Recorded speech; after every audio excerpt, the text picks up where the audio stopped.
Good morning to one and all. I am Chitra from PS Quality Certification Private Limited, Chennai. Welcome you all for today's session. We have 20 years of legacy of operations. We provide advisory support to higher education institutes across the nation for getting accreditation under NAAC, NBA and NIRF ranking 2. We provide advisory support to HEIS in obtaining the deemed university status and complying with other statutory requirements. Also, we do advisory support in getting certification for various ISO standards, green, energy and environmental audit and academic administrative audit. We provide training for NABL, NABH and quality tools. Also, we conduct FDP for faculties and value-added courses for students of HEIS. We also support HEIS in entering MOUs, securing consultancy funding and establishing tie-ups with international universities. PSQC is a well-established professional research and development organization supported by highly qualified, devoted and experienced professional focuses on achieving quality. For today complimentary webinar on Beyond Bloom's Align the Assessment Outcome Matrix in the Next Paradigm by Dr. Umesh Chandrasekhar. We are honored to introduce our expert speaker, Dr. Umesh Chandrasekhar, a highly respected academician, trainer and consultant in the field of quality assurance and higher education strategy. Dr. Umesh Chandrasekhar is a seasoned academic and industry professional with a rich career spanning journalism, international business and management education. A former associate of the Times of India, he brings a rare blend of media acumen and corporate experience to the classroom, having worked in the international sales and marketing across the UK and the United States. Dr. Chandrasekhar has held distinguished academic positions at institutions such as PSG Institute of Management and currently a visiting professor at the Kirloskar Institute of Management, Pune, where he continues to shape the next generation of business leaders. A strong advocate of quality and excellence in higher education, he carries deep expertise in accreditation frameworks and outcome-based education. Having worked extensively with bodies such as ACBSP, Accreditation Council for Business Schools and Programs, NBA, National Board of Accreditation, and NAAC, National Assessment and Accreditation Council. With his unique combination of global industry exposure and academic rigor, Dr. Chandrasekhar brings both real-world perspective and institutional depth to every engagement. Once again, I am happy to welcome you, sir. You can take over the session now. Thank you, Chitra. Good morning to all my fellow colleagues and participants. A couple of warnings before I start the presentation. This presentation is being recorded for training purposes, and it's also is being live cast on YouTube as we speak to you now. Number one. Number two, this presentation is a precursor to the next month's presentation, for which we will share details with you at the end of this presentation. This is what I call a white paper presentation. It's a presentation which is a work in progress. I just wanted to share it with my colleagues to get feedback today and to see if we can really work together and create a better outcome-based paradigm. The third point is that I'll be frequently checking the text or the messages. So any questions you have, please interrupt me and please ask me. If I'm able to answer, I will try to answer, or collectively we can come to an answer, because there is a lot of power in group thinking and emergent thinking processes. So this is the basic outline. At the end of this presentation, there's also a workbook available for those who are interested to have a documented workbook to practice it, which my colleague Chitra will share with you based on your requirements. It's not going to be circulated widely. Just if you send a request to her, she will definitely forward the book to you. In any case, the presentations are being shared at the end of the session. So with these few words, I'll begin. I'll try to go as slow as possible. It may be quite possible that many of us may already know a few items which I'm going to present today. My apologies for it, but nevertheless, it's good to refresh our mind and to take it on as a learning curve or as a reinforcement of learning curve. Now, why is this topic very important? The first question is, let us see what I'm going to cover today to make you understand the logic of the presentation. The first is, can we deploy Bloom's taxonomy? I'm sure all of us know Bloom's. I'll give a background to that also as we go along. And what are the challenges in terms of deploying Bloom in higher education, especially? And what is this new National Higher Education Qualification Framework, which is being promised from 2023? There's a white paper on it, there's documentation on it. Personally, I find it very, very interesting. If you've not gone through that NHEQ documentation, please do. And again, if you don't have a copy, let us know. We'll send a PDF to you. It's available in the government websites. So there are specific criteria 4 and 6, which I will discuss, 4, 5, 6, which is very, very important in terms of what we are going to process further. And then I will try to understand what is the difference between pedagogy, andragogy, and heterogogy. Very, very important for us to understand, because Bloom's deals with pedagogy and we are dealing with young adults. So that's the reason we need to understand how the learning paradigm of the young adults have changed, especially Gen Z, as we call them, or Gen Alpha, we call them. And, if you're teaching, you'll understand, a space of 10 years, especially after post-COVID, teaching learning presents and teaching presents a different challenge. And AI is not helping our case to be effective teachers in many cases. And then I'll try to create a model or suggest a model to you, which you can look at your own institute, which is more designed for adults. In fact, today, most of us here will be having UG programs. When they come to UG, they're 17, 18, and 18 is the age when you're defined an adult, as per even the Nyaya Samhita and all those acts. So we will look at that.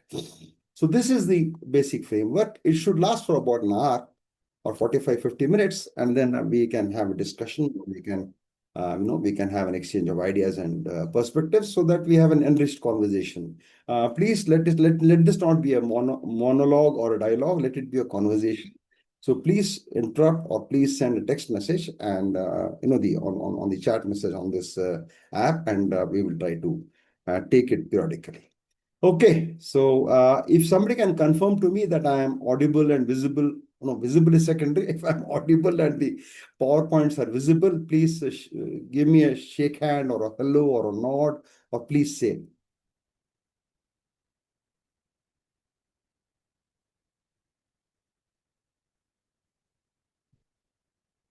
Am I audible? Yes, sir, but how to try to improve your voice, sir? Huh? I didn't hear that. Yes, sir. I'm audible, right? Yes, sir. And visible. Okay, thank you. So let us now go to the next point. Why this discussion has become very, very important, and why are we taking up today? There are a lot of challenges, especially in the midst of education currently, which, there's a cockroach Janata Party, there is Mr. Pradhan, there are a lot of issues happening here.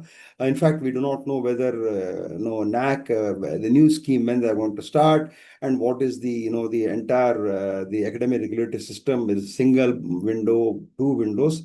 We're not very clear about it. However, this present government has been sticking on NEP, National Education Policy, and this has become ingrained into the processes of accreditation, whether it's NBA or NAAC. So we will assume that this is the way forward as far as we go in higher education. So NEP 2020 has moved from a teaching to a learning-centric mode. It's very, very clear with us that they want learner to be the center, not the teacher to be the center. So there's the first point I'm trying to make to you. And if you look at even the proposed new NAAC standards, the criteria, 10 criteria, 10 plus 1 criteria, 10 criteria, you will see that learning outside the classroom has got huge weightages, which were discussed in early discussions. So there is a paradigm shift in the model that, it has become, so we cannot be no longer remain a teaching institute, we must become a learning institute. This is the first understanding which I get from NAP and other documentation I'm getting from that. The second point is that NHEQF is a level descriptor. It starts from the basic level, from a certificate, it goes up to PhD level. There are a lot of attributes. We are looking at 4.5 to 8 in the scheme of things. 4.5 is a UG program of 3 years, and 8 is a PhD program or even a postdoc program. So that is the range of of discussions which is there in NHUPF, because it deals with the young adult education. And there are a lot of options of, in NEP of multiple entry, multiple exit, and, accumulating credits and all those things that we will not touch here today. But the most important thing which comes out from that is, if we are going to be learner centric, then what are the outcomes we are now giving our customers? What are the benefits we are giving our customers? So it's a customer centric model.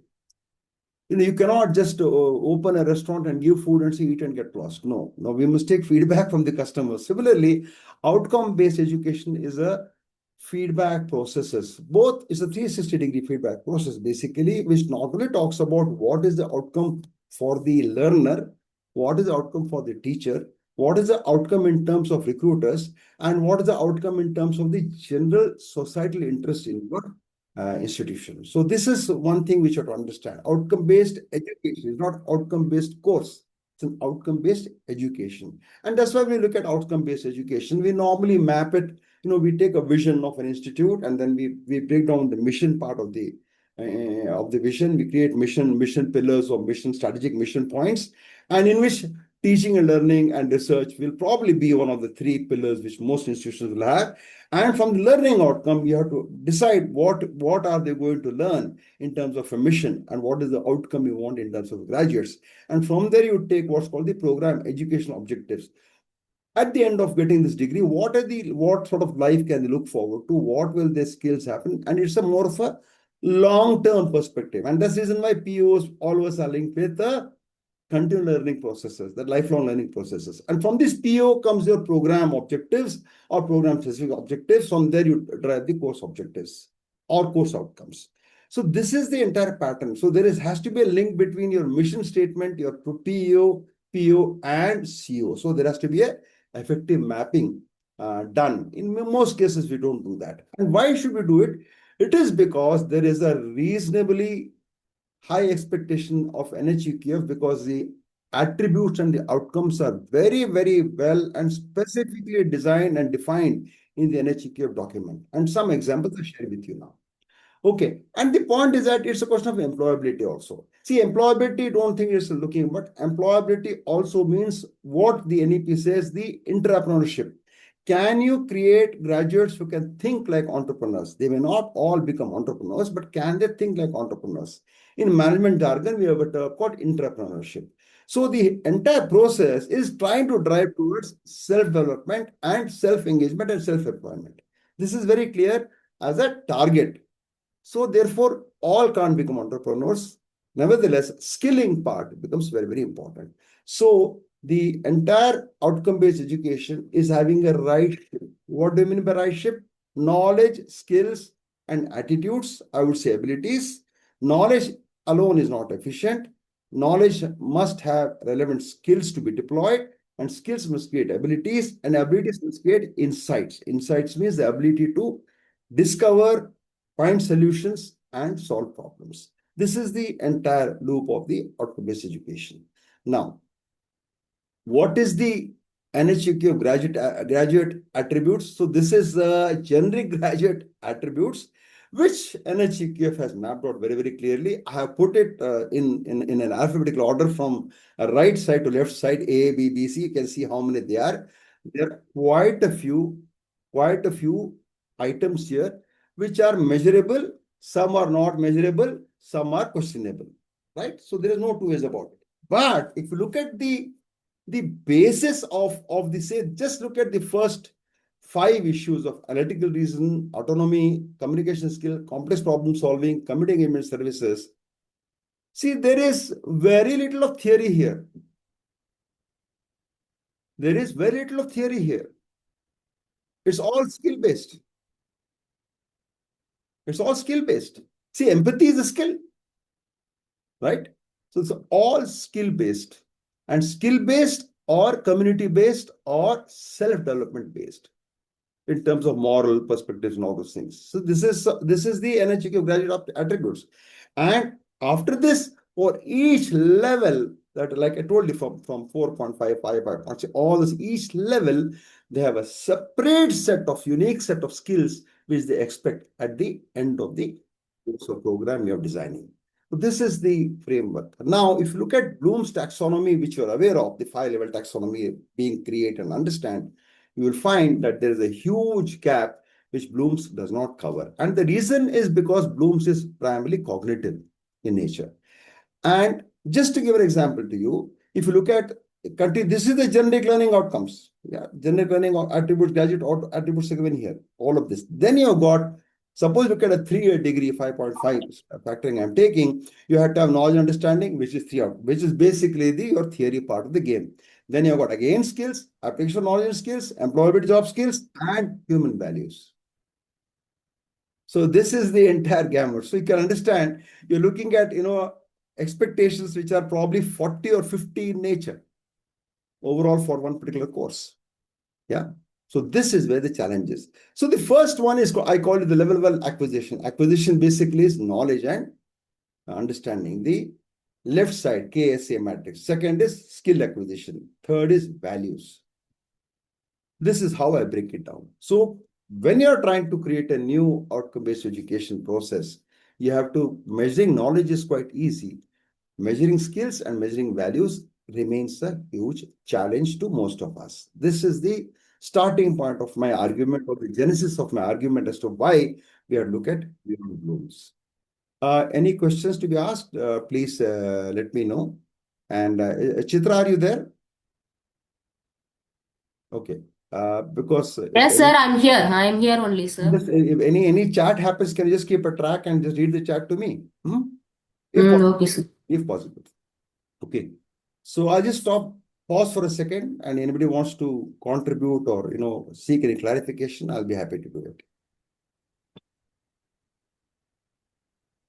Am I going too fast or too slow, or are you comfortable with my rate of delivery?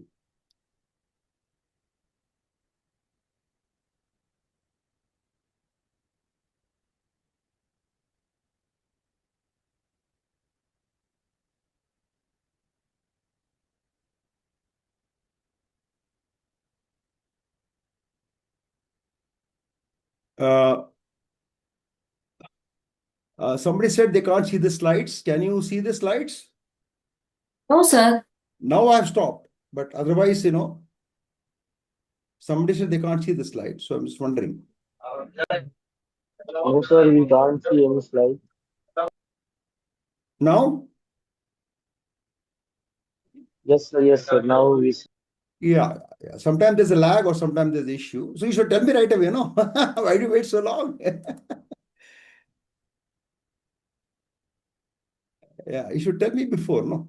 I told you, why. If you don't tell me, I will not know. So please make sure that, I'm not numbered the slides deliberately, but, if you see that slide is not moving when I talk a topic, then you please come back. So this is the, come back again. Let me just go back from here. This, I think, was clear. Okay, this is the NHEQ of general graduate attributes expected in the documentation. Huge lot of it. My argument is that many of these things are skill-based and cannot be measured using a standard taxonomy like Bloom's. And that why it is like this, we will discuss as we go along. As an example, because NHEQ classifies level of education like 4.5, which probably is a UG level, and up to 8 it goes, like a diploma, UG, then UG with honors in research, then you've got a PG, you've got a 4-year, you've got a 6-year, you've got a PhD, all these things are covered. But this is basically a generic attribute for all the levels in the NHEQ. Then as an example, I have taken a UG level 3 degree where they are also talking of not only the generic learning outcomes or graduate attributes given earlier, they also want some more outcomes to become. For example, if you look at general technical professional skills, there are 3 outcomes given there. So it becomes a very, very big mind map if I draw it. So it becomes huge. That's why I've compressed it. You can visit the document and you can definitely see it yourself. But level A first is acquisition of skills, which is okay. You acquire the knowledge and understanding. What do you do after that is very, very important. Then you acquire the skills. And knowledge and skills without values does not really create a citizen. So that's the reason why they're saying, let us look at value system. And in the given generational context, I think this becomes very, very important because, responsibility and ownership of the nation rests with the next generation. This is the argument which NHEQF is saying and also NEP is saying.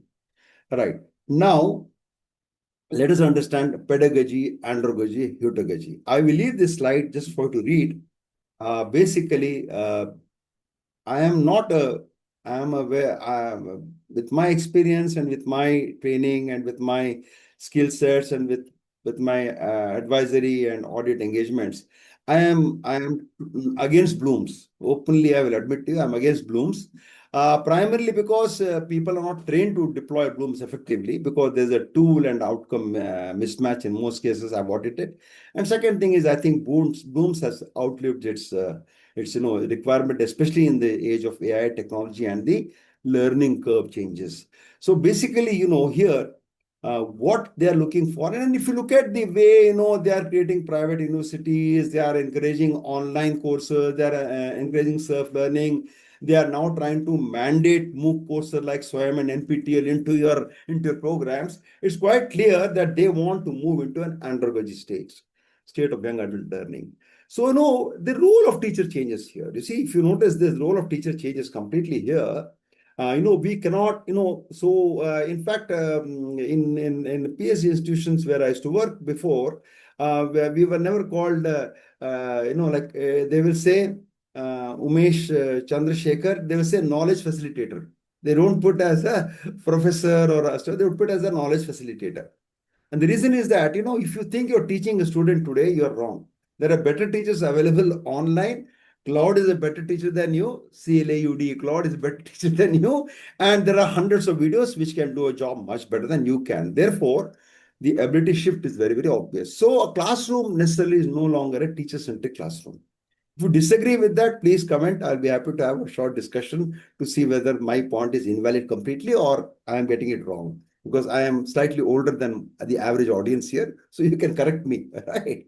So this is the challenge. The bigger challenge is heutagogy. Heutagogy is basically what we have to understand today.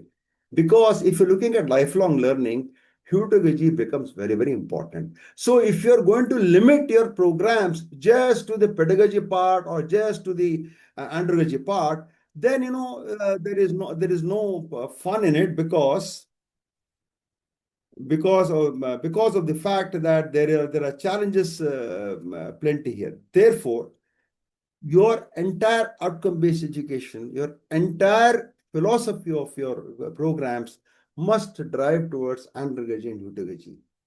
And the indication is very, very obvious today. You have to teach less and let them experience more. In fact, my classic comment about the new NAAC, proposed NAAC criteria, is that more on the street and less on the seat. That's what they are saying. You don't make them sit, let them kick them out, make them work. Whether it is activity-based, blended learning, collaborative learning, directed learning, experiential learning, project learning, the 20 kinds of learning, please engage in that. And the challenge is that it's very easy to say it, but you may lack the resources, the training, the ability, the skills, and even the hardware to deliver this particular outcomes. That is a different challenge. We can discuss it, but there are simple and easy ways of also dealing with it in the classroom level. Okay, so this is the learning framework.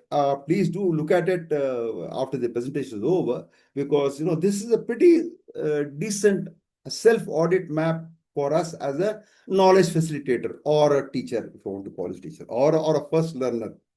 See, I always call myself the first learner. Why? Because if the day I stop learning, I will stop teaching. I have stopped teaching because of other reasons. I still teach young faculty. I still teach my colleagues. I still teach some students, but I don't take 160, 120, 60 class size. I don't teach because I don't have probably the ability or the patience to do that. So I don't do that. So this is the challenge. Now, as a faculty, you have to move towards andragogy and heutagogy. Pedagogy, chalk and talk is out. Let's understand that. Okay. So this is the map. Please look at it carefully when it's circulated to you, and you'll see a lot of insights coming. And by the way, this is generated by Nano Banana Pro. Okay, so I use AI, but using AI has to be effective, and you have to read it, interpret it, and reframe it. Okay. So the Bloom's issue has got basically, there are two dimensions of learning. One is the knowledge dimension, and that is the domain dimension. So domain dimension talks of cognitive, affective, and psychomotor. See, cognitive learning, affective learning, psychomotor learning. So now knowledge dimension has got again factual, conceptual, procedural, metacognitive. Metacognitive is probably the highest level of learning in knowledge dimension. And then what you deliver? You have delivered the cognitive, the 6 levels, knowing, doing, the usual levels of what you've got. Affecting is valuing, attitude, behaviors, ethics, commitment. Psychomotor is doing, executing, practical skills. So if you look at the criteria 5 and 6, which is basically looking at affective and metacognitive, not touched by exams at all, not touched by MCQs at all, not touched by some assignments you can do it. Case study maybe yes, but very little of this is being touched, and yet NHEQ says affective and psychomotor is very, very critical in terms of your learning outcome. Right. So therefore, this is the paradigm or the gap in what we're doing in terms of Bloom's taxonomy per se and the outcome-based education in the highest form. All right. So now where do we go from here is the question. The question is, this is the how we work at, higher order and lower order thinking, lots and hots, right?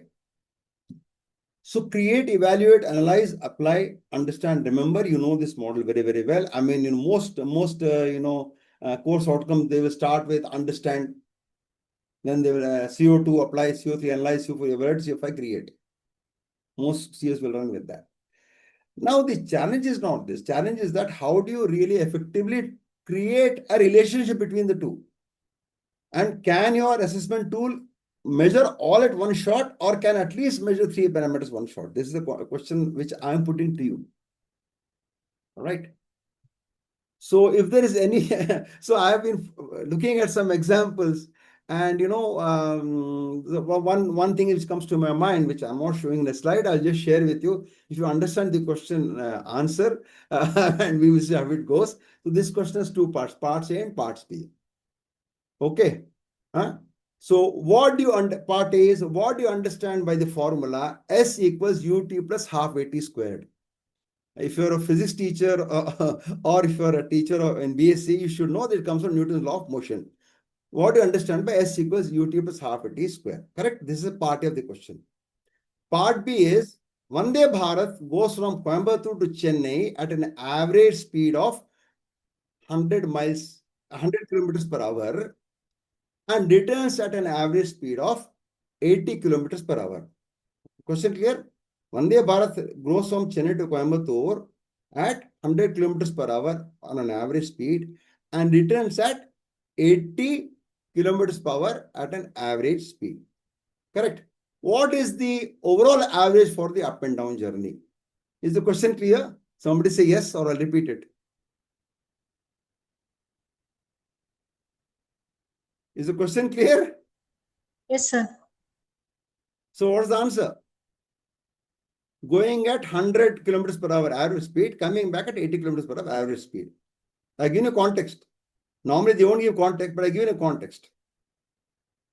That explain S equals UT plus half AT square. So what is the answer?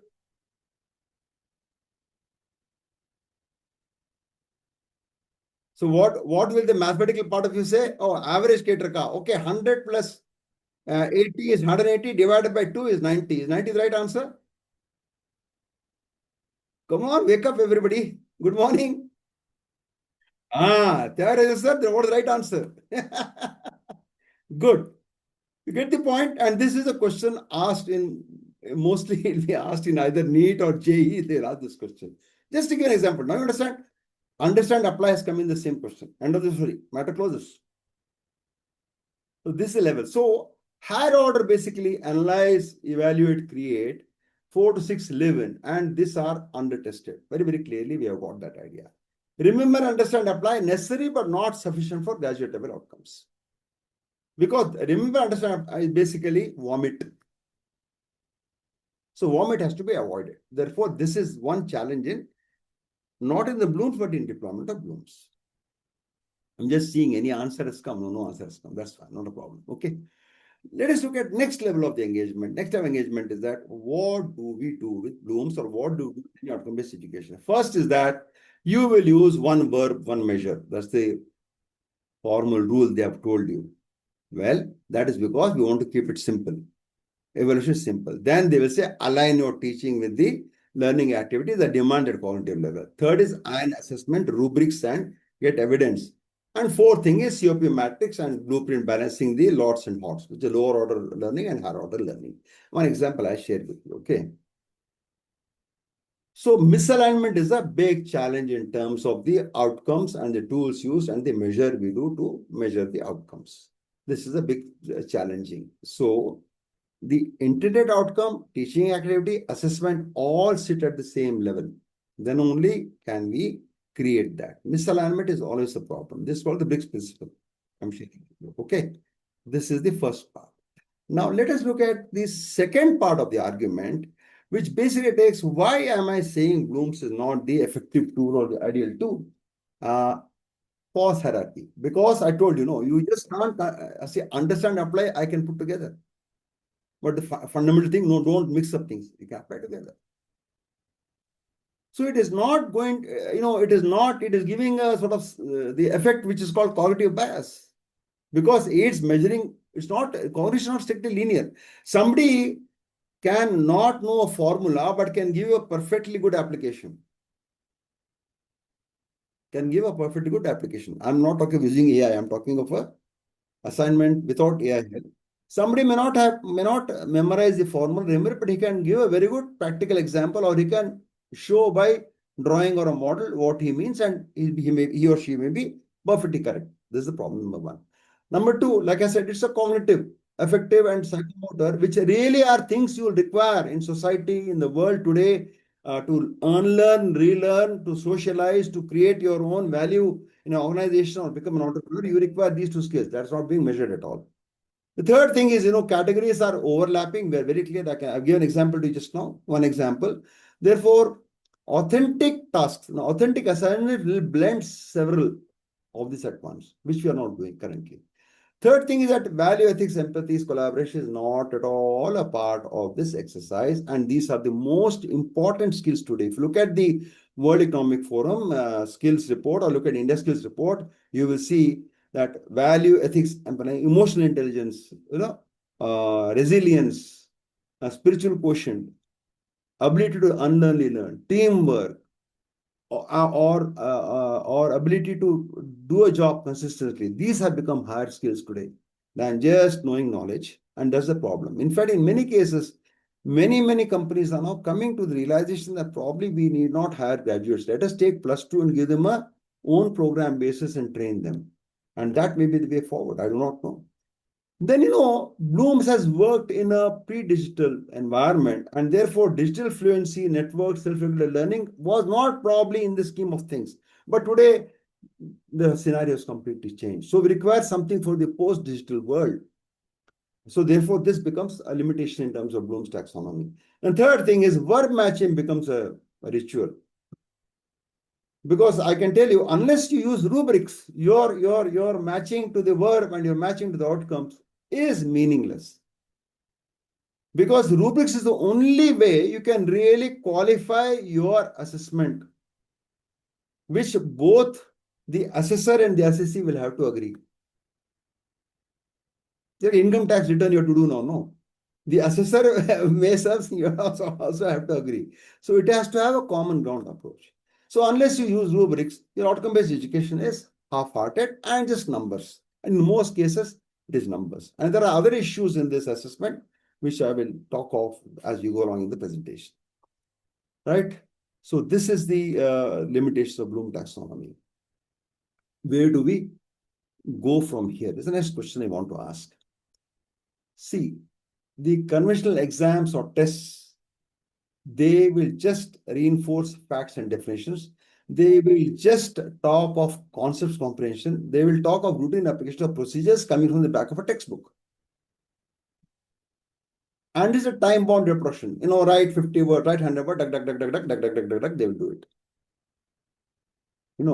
And especially you got in some institutions where they will give you unlimited extra sheets for students to write. In my papers, I never give students extra space to write. I'm very, very clear. Most students, most examinations across the institutions I've seen, they are actually, I'm talking the summative examination, basically a 5-part paper. right? 5 questions with with the A, B, C's, where A is lots and B is lots and hots and C is hots. That's how it works. A, B, C. So C is the meat of the course outcome actually. So A, B, C will come. So 1 A, B, C, 2 A, B, C. So mostly it will be 3, 7, and 10. So each question will have 20 marks. 3 will be the our pass position statement, as we call it, and 7 will be halfway. So now what happens is that when I'm doing a course outcome, question will have, say, CO1. CO1, the student will score 3. And the students will score 4 out of 7 in the part B. So he's got 3 plus 4, 7. In the 10 marks, he scores only 3 marks. How much does he get? 10. 10 out of 20 means 50% is passed. Numerically has passed, course outcome has failed. Right? We can discuss this further. This is the challenge. This is the challenge of a misalignment of the tool and of the assessment, right? And then in many cases, I've seen students will write for 3 marks, they'll write 100 words, and by the time they attend A and B, for C they have no time left, they'll write 50 words. Whereas I'm expecting more for C. So my question papers are pre-designed. Part A will have only 10 lines. Part B will have 15 lines, and part C will have 25 lines or 30 lines. That's all you can write. End of the story. You don't need nonsense. Stick to the point, use bullet points, use visuals, and close the matter. So this is the reason why we are saying that what is the challenge is also in the assessment tool itself. The way you present the tool is very important.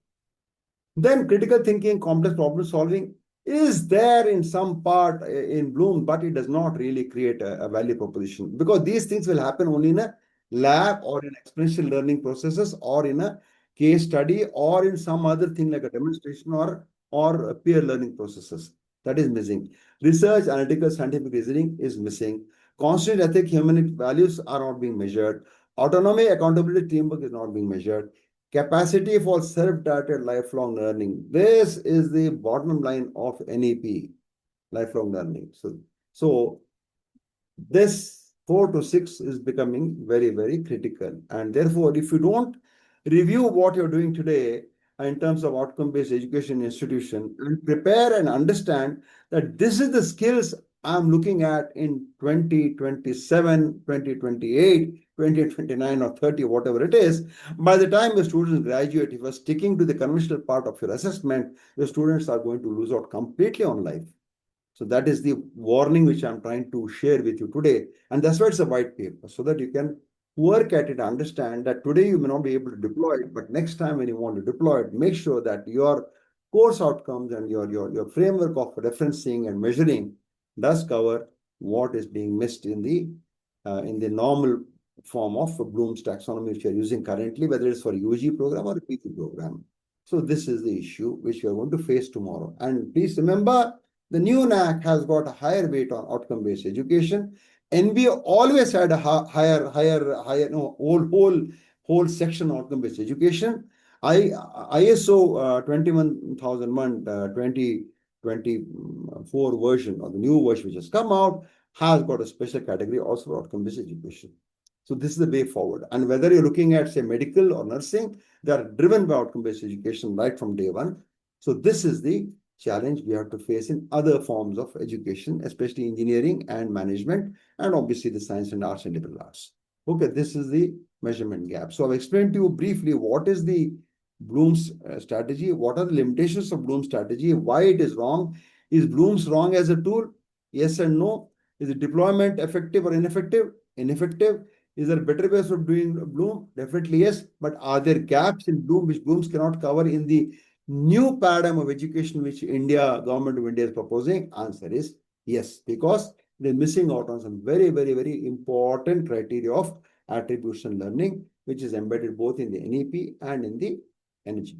Okay, this is the framework of the consequence of Bloom's. Now let me move to the next part of the presentation. Any questions or anything you want to share feedback? I am happy, I'm open. Chat line is open.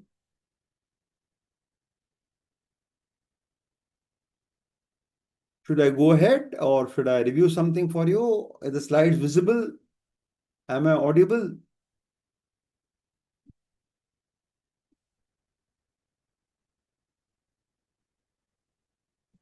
Yes, sir.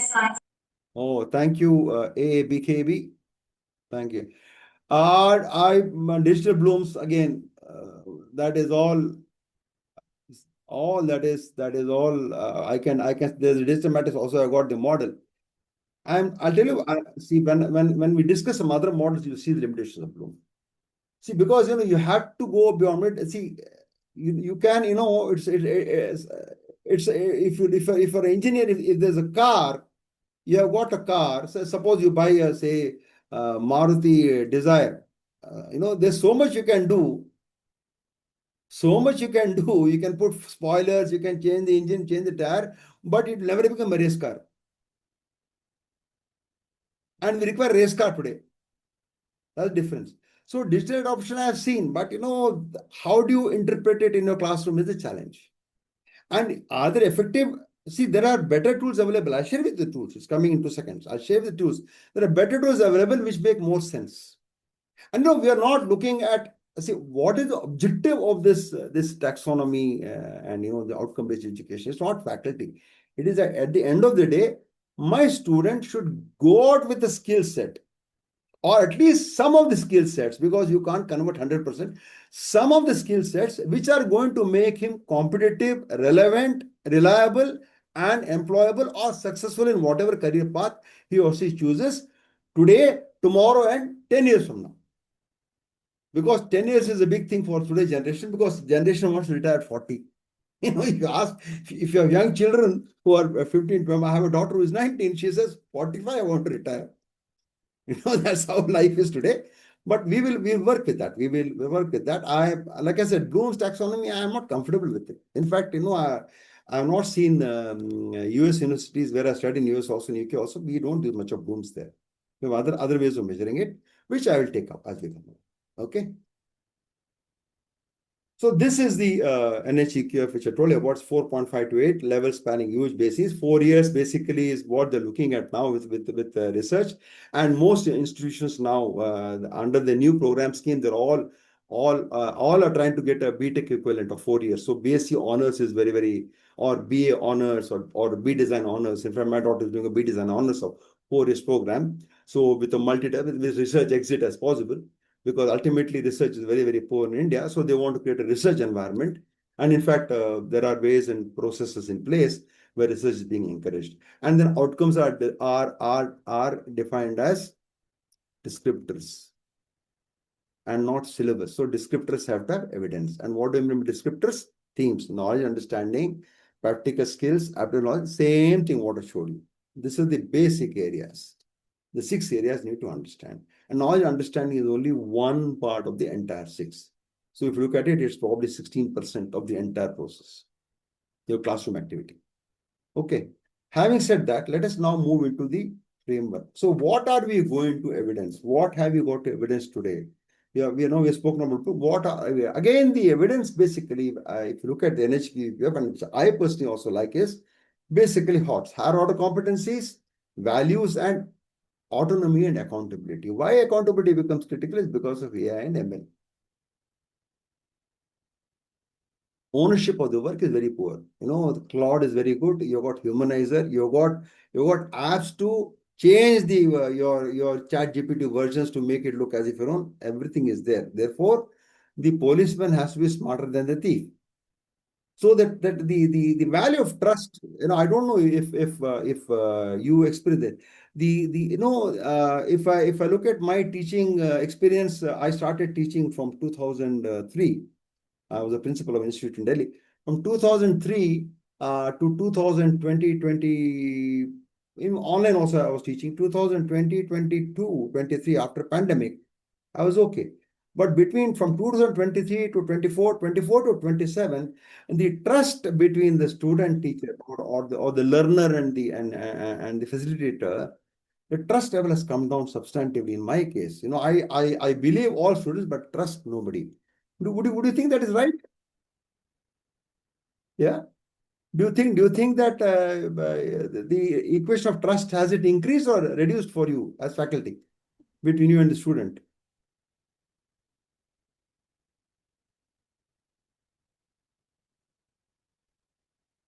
Reduce, yes. So therefore, Therefore, how do we create accountability? How do we create autonomy? Autonomy is very, very important because they want to work on their own. Accountability becomes critical. That's why ethics and values. So that's the reason why you go back, you see that ethics and values is being ingrained. And can you teach somebody to be ethical and have values? Big question mark in my mind, because I teach Indian ethics and values. But I'm saying at least if you can, teach them 1% improvement, 2% improvement, you've done a big thing, right? And it is not, there's nothing that, I am not critiquing about the behaviors. I'm just saying this is the way the world is today, right? So as teachers, as facilitators, we can only set an example. Okay, just give me 1 second and bear with me. I'll be back.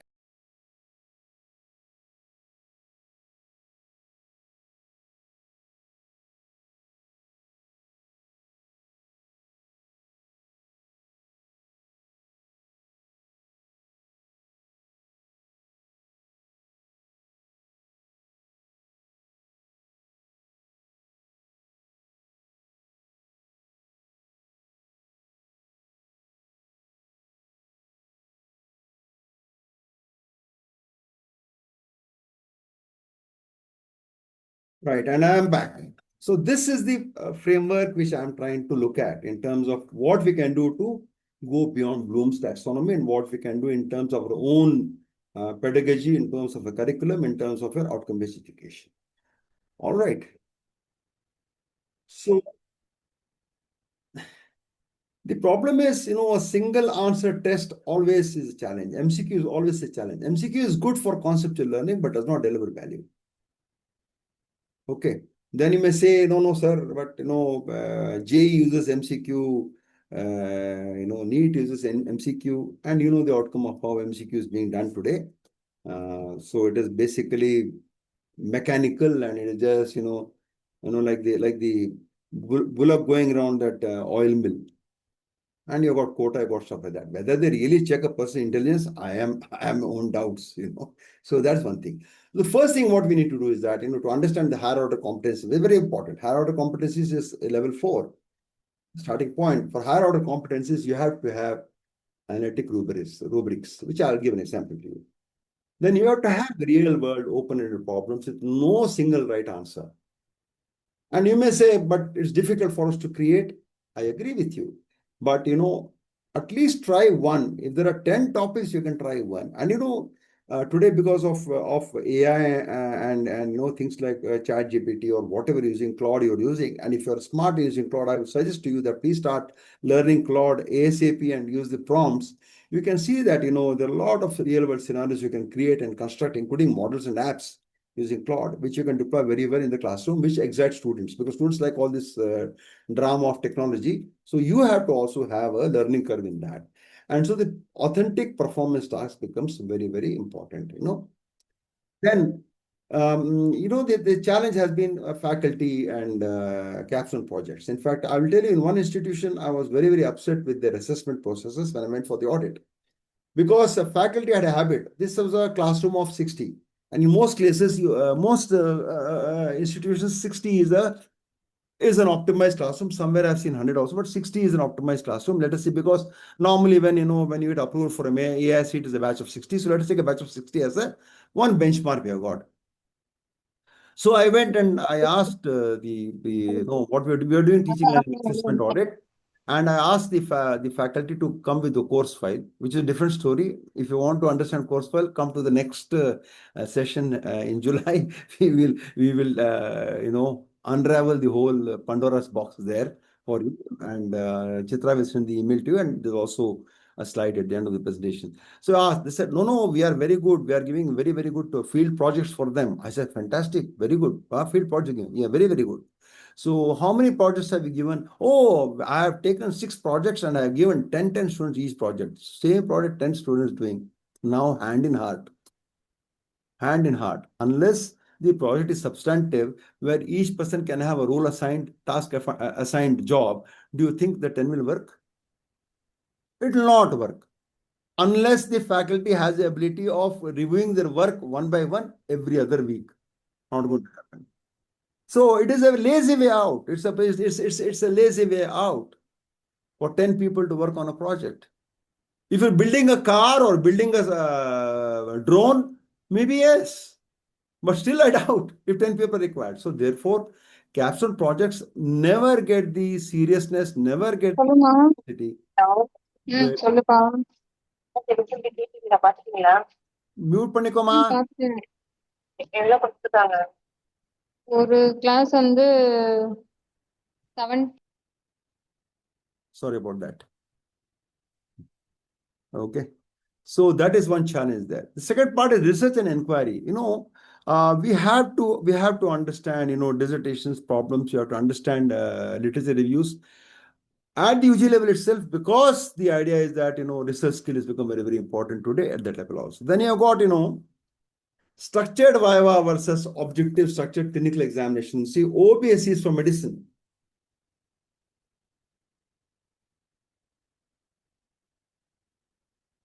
Right.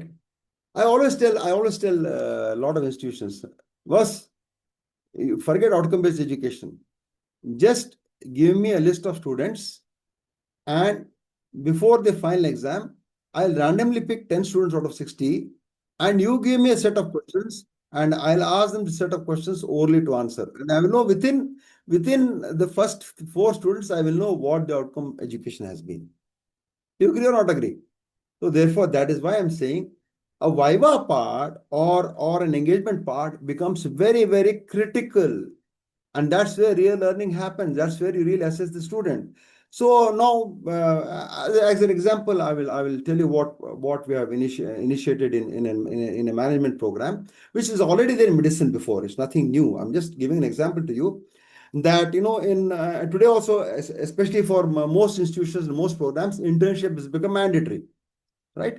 So the students will go on internship, and internship means companies will take them on. Companies says, Talevali, it's a waste, a headache. This fellow's coming and sitting here. So for them, for the company, it's a CSR activity.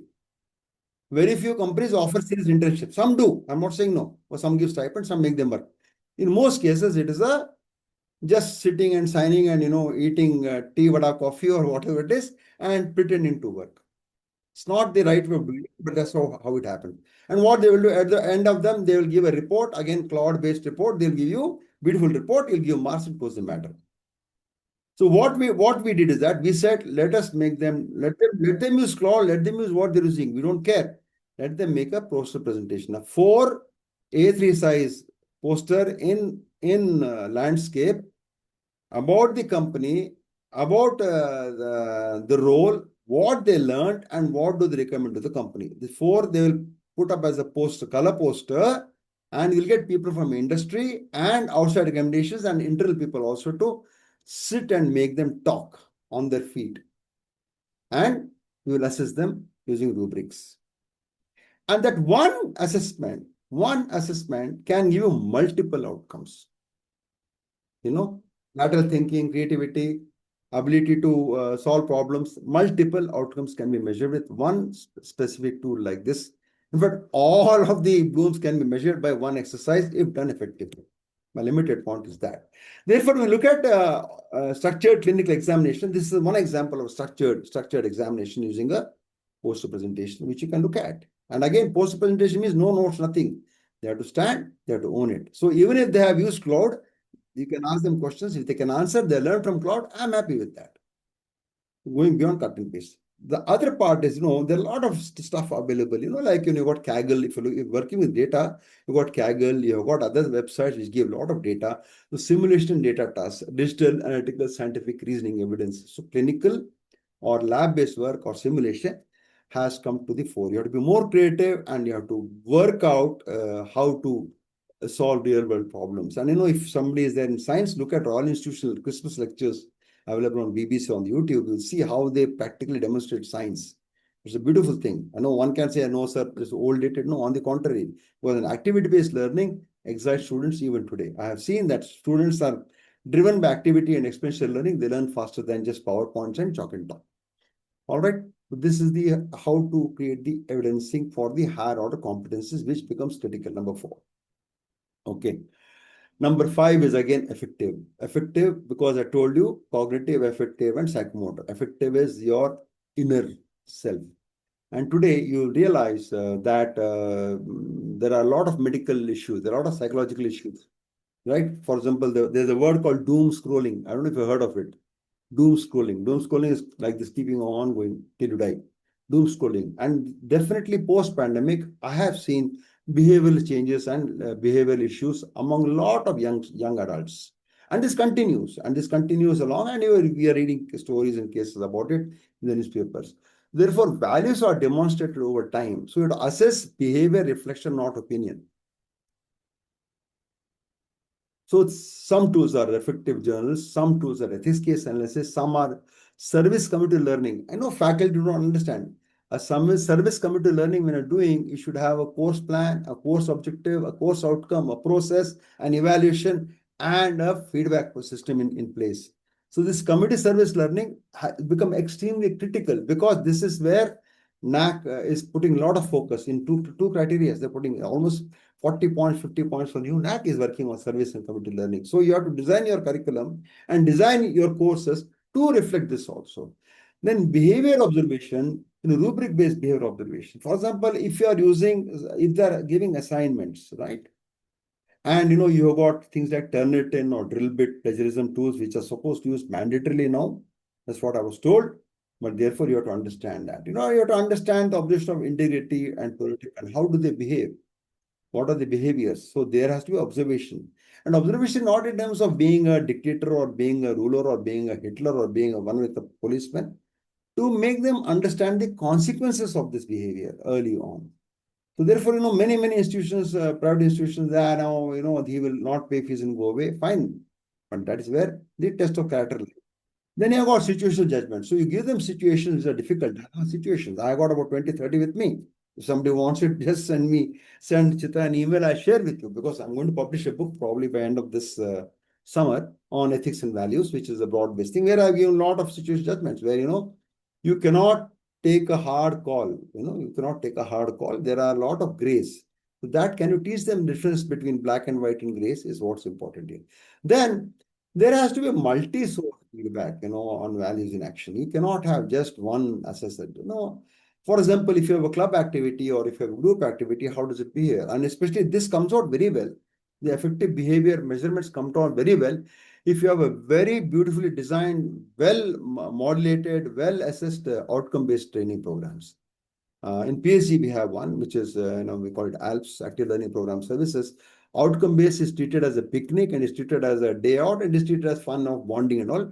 But true outcome-based, outbound-based education can give you a lot of rich data about effective behaviors among people. And how you can correct them also can be taught. And it talks of leadership, it talks of peer support, it talks of it talks of multiple parameters here. Then we come to 6. So 4, 5, 6, like I'm telling you, is a difficult measures. I've taken these 4. I can go to all, but this is where I'm sticking to at this point of time. And obviously, time is always an investment which you have to make. So 6 basically talks of autonomy and accountability, and this is a real challenge.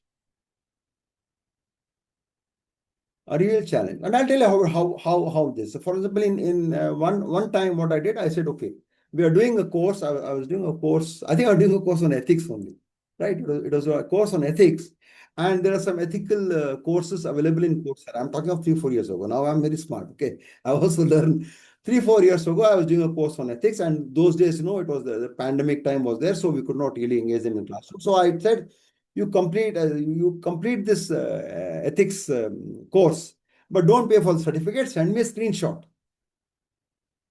of the completion and upload into the drive. Class of 45, all 45 came, right? So I am saying very happy. Then I said, hang on a minute. Photoshop is there. You have got other tools. What prevents the person from taking one certificate, changing number and putting the name? End of the story. I will never know. Then I said, now I floated another form. I said, please send me your login ID and your password for this particular course. And then you can change it. And then what? Guess what happened after that? Half of them failed and had to do a retest. Do you understand? So autonomy is very good. Accountability has to come with that. And how you create that portfolio. And then it's a MOOC is basically a portfolio. All the large courses you do, for example, certifications you do like SWAYAM and all the NPT authors are basically e-portfolio. E-portfolio is your electronic portfolio of learning through digital processes. That is the evidence of growth, ownership, and reflection has to be there. Then self and peer assessment. Let the person or let their peers assess themselves. When I have a presentation in the class, like I said, my presentations, maximum 12 slides, 3 people in a group, and I will decide who present what slide. That way they cannot say, I did the work, he did the work. If somebody says that, all of them will fail. So all of them will be nervous, they'll come in. And 3 people are there. So if there's 3 people, team A is doing that, team B or team C is chosen randomly, 3 people will evaluate each person. And I will sit at the back with the same rubrics. And believe me, that in this process of transparency, what that the other group is evaluating and my evaluation, the score difference will be plus minus 5%, which is a very tolerable statistical inference from my point of view. 5%, even you and I will disagree. Some exceptions are where there are matters of love or hate, where things will change, but we are smart enough. We know how to catch that also. So I'm saying, why do you want to create work for yourself? Why don't you look at an accountability in terms of self and peer learning? And that only will happen if you have the right rubrics. Because if I'm assessing it, if I have a rubric point, the rubric point is pakka. And if it's pakka, then we can discuss about it. And after discussion, either I can move one level higher, one level low, both are to us. So rubrics is important. If you give marks, sir, I wrote the same thing, he wrote the same thing, I said the same thing, she said the same thing. So no, that's why rubrics becomes critical. And rubrics has to be structured very well. Then again, accountability, when you're doing internship, when you're doing projects, you see the project observation has to be third-party observation. Therefore, when you're having a supervisor at the internship level, or when you have got, other initiatives like field projects, you have to have other people observing and making, calls about their bit to work. So therefore, that is a process to understand. Then learning contracts. Learning contracts is a new term. And why are learning contracts important? Because all education processes are talking of what I don't like, weak learners and strong learners. You've heard of that, no? Everywhere it is there, no? NAAC also it is there, NB also it is there. How are you handling the weak learners and strong learners? I think they're nothing like weak and strong learners. There are weak and strong teachers, I agree with you.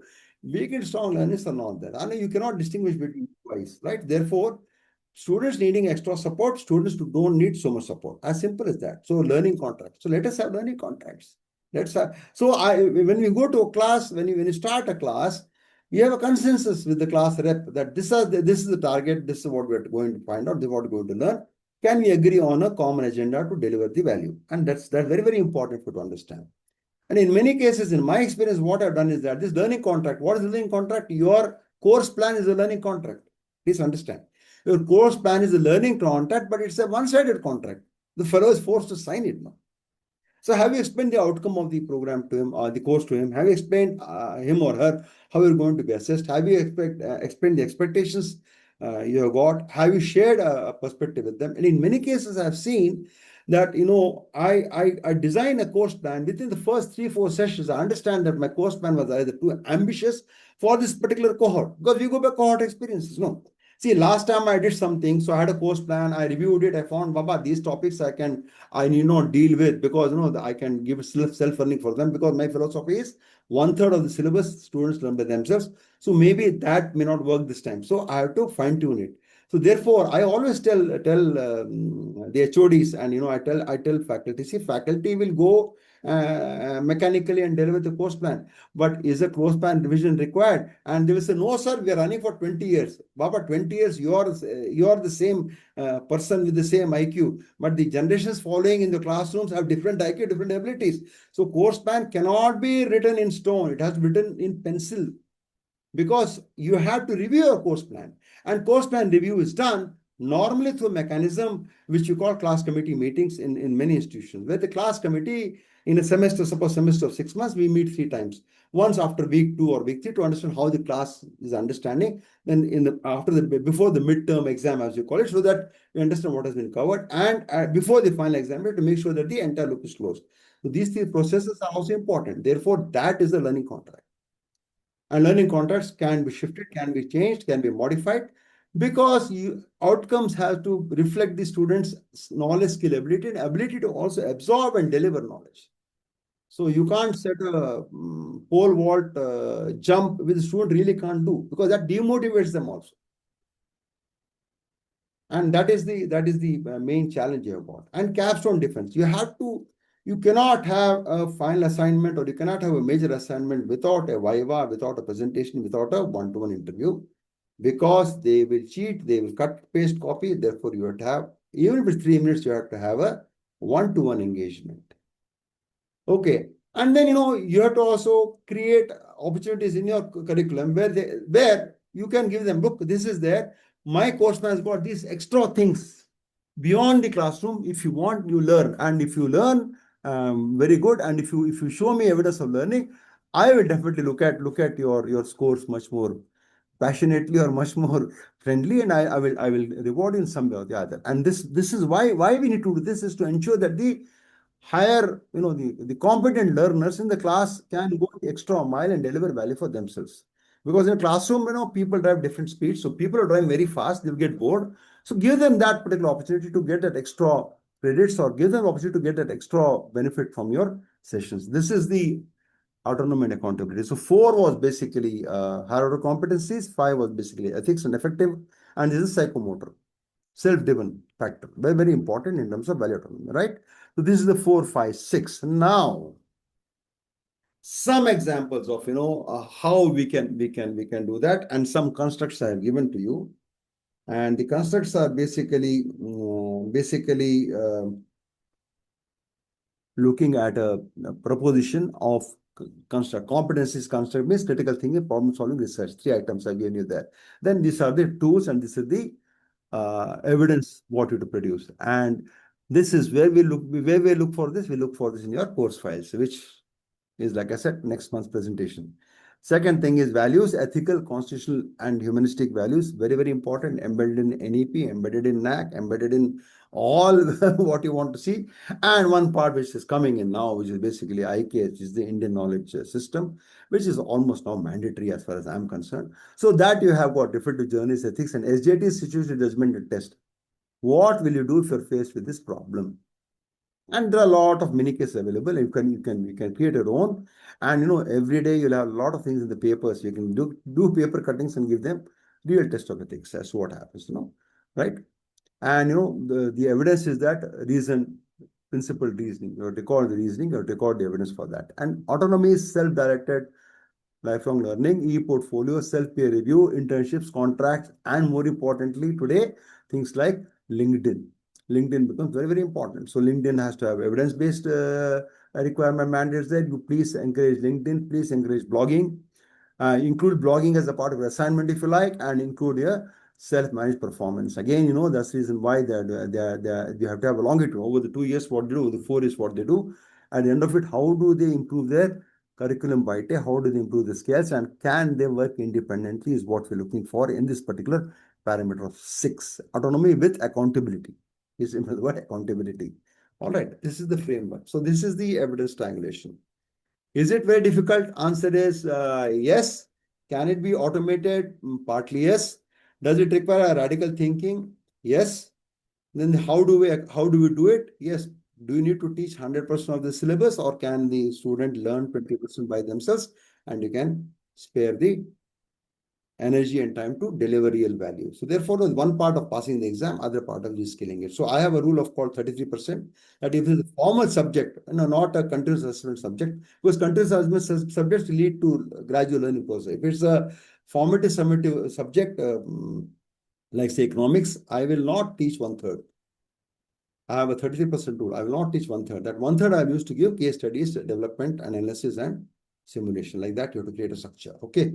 Then let us come to the meat of the part. And the meat of the part is that let us look at some examples of that. I've just taken engineering, science, and management. By and large, I think most of my audience today will have this particular framework. Just sample of rubrics. Again, this is AI generated, but AI used effectively can make a job much easier. Okay. So now look at this. For example, so can you see here one example I give you? So higher order competency. Design a low-cost water filter for peri-urban community, model product validated. That's all it is to it. Right? You can say, sir, one class can all of them do these things? No, you have to find out for your subject, or you decide as a strategy, as a faculty group strategy. If you're doing say be mechanical, you decide for the mechanical engineering. All of you decide. Can we take other projects or integrate projects? So a faculty, five faculty can create a project which all five can measure across. That also is possible. Yeah. Again, professional values example has been given.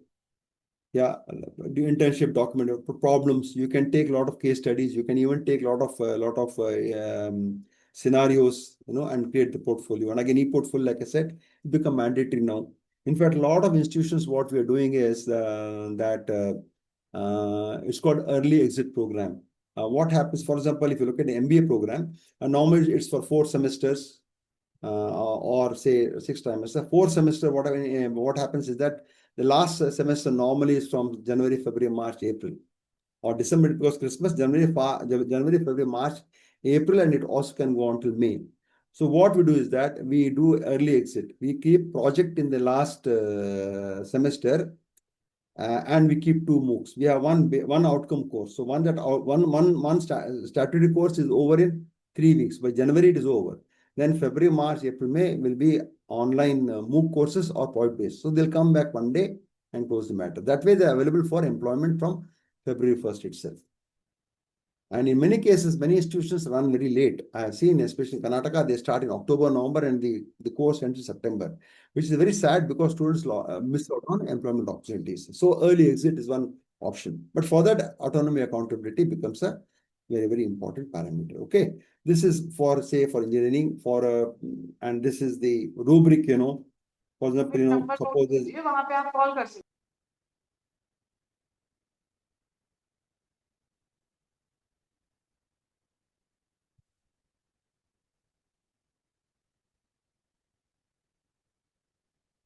So this is one rubric I've given for the particular, the project, water filter system. This is how this works. So you have to understand the problem, analyze, implementation, validation, ethics, safety, sustainability, and automatic. This is how this is done. Very simple, very easy to use, and you have to be clear when you're assessing it. So can you quantify this? Yes, you can put a score and put it, no problem. But then students should know exactly where they stand. Okay, because it can go anyway. It can go zigzag, it can go anywhere. It can be, 1 may be here, 1 may be 2, maybe at 3, 4, 5. So levels will be changing. So you can even do the what's called the dot matrix. You can draw the graph also on this to show you can reverse it, put a graph if you want to show the competencies. And you can do the entire cohort competency you can create with this. So this is one example of capstone. Keep it simple. Don't make it very, very complicated, because it is difficult otherwise to evaluate and really understand what is this. So you decide. My target is say 3 or say 3.5, depending on where you are in your passport. So the target can also be set with this. So each outcome will have a measure. Okay, this is why it's important to understand this. And again, each criteria can also have an outcome, map your course outcomes and program outcomes. This is one part of the rubric, and this is the beauty of rubrics. It's difficult to make because you have to customize it for your each assessment tool you're using. But nevertheless, standard benchmarking is also possible. Certain things like communication and writing and all is standardized. You can use across the institution. Certain subject specific, you have to look at what you're doing. But nevertheless, in my experience, for any program, whether B.Tech or MBA program, a set of 10, 12 rubric sets in a book can cover all the subjects quite effectively. Okay. This is one more thing. So this is a BSc thing, same thing I'm trying to show you again.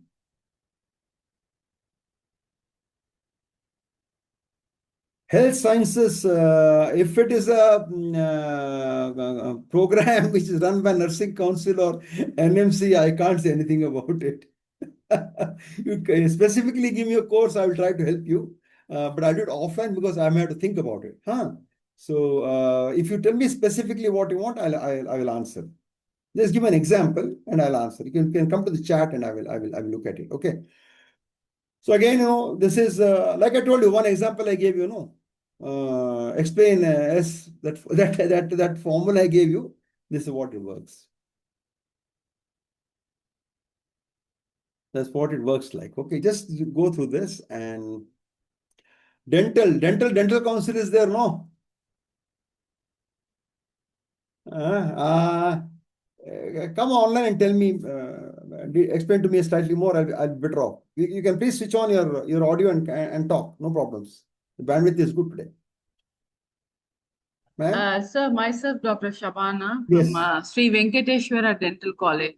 Yes, ma'am. So, can you just give us an example for a POCO mapping according to this Rubik capstone pertaining to dentals? How to map This one. This one, no? This slide, right? Yes, sir. What subject do you want to tell me first? Sir? What subject do you want? In dental, sir. Dental is a big subject, no? BDS, no? Tell me one subject. BDS, sir. BDS is In what that you want subject? oral pathology? Oral pathology. Very good. Very good. Oral pathology. Correct, huh? Yes, Oral sir. pathology. Now, oral pathology means definitely there will be case studies and there will be video evidence and there will be data about oral cancer because of tobacco chewing. Yes, sir. Yes, right? Yes, absolutely, sir. Right? So now, Yes. now you understand where it fits in? Yes. You get it now? Problem definition. Have they understood the causal effect? Have they understood what is the mucosa lining impact? Have they understood the lifestyle of the patient? Have they understood what is the level they have to examine? Or you just look at a simple thing like evidence for root canal. Root canal, is it a necessary requirement, or what is the end decision stage for root canal? The root canal is one of the most expensive single tooth operation today. To my mind, I don't know, I may be wrong. Root canal is expensive. So what is the need assessment, right? Or if you're looking at, you're looking at, just giving the injection to denumb it, injection. What are the implications of that? Okay, what are the impact dosages? So you can look at it. So when they are doing the demonstration, when they're working on stations, this works very well. And let them assess themselves. A simple thing like case reporting, assuming that a student is sitting there behind a professor and taking case notes. Has the student followed it exactly, and has he or she just copied it, or has she also added her own notes that possibility is this? Has she added value? See, most of them will cut and copy and paste, proficiency will show. No, it's not like that. Can the student add value to the particular, the patient profiling report? Can the student also create a system where she has benchmarked effectively the processes? Can she also follow what treatment documentation has been done and then close the loop? And what has she learned from it? And safety, again, has the student checked that when that the equipment is sterilized on a case by case basis? Has the gloves been changed? Right? So we can go on like this. We can go on like this, but I don't know. I'm not saying the dental syllabus, but if it's like the NMC, then NMC, everything is objective based and they have created a value. But it is a question of your creativity. It's a question of what you want as outcome. So I give one example to you. I'm not a dentist.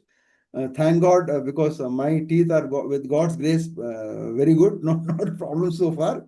But there are a lot of scope for you, man, in this. Especially in terms of, say, mouthwash, efficacy of mouthwash. Would recommend mouthwash, or you're saying, you use Paradox toothpaste. What study have students done to recommend toothpaste?